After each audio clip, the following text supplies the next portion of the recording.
ঝড় হচ্ছে, বৃষ্টি পড়ছে আর এদিকে বরফ পড়ছে। দেখি বরফ দেখাও, এই যে বরফ। একটু কুড়িয়ে নিয়ে আসো, একটু কুড়িয়ে নিয়ে আসো। বরফ পড়ছে কেমন।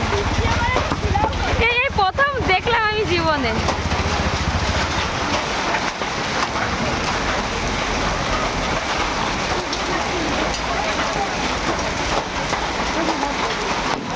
সবাই ভিডিও করছে, এই প্রথম দেখলাম আমি।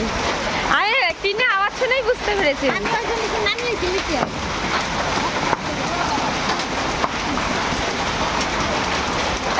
দেখি দেখি দেখি হাত পাতা একটাই হয় না, 4-5টা নিয়ে আসতে হয়। বরফ খাচ্ছে। কত চিল করতেছে রে।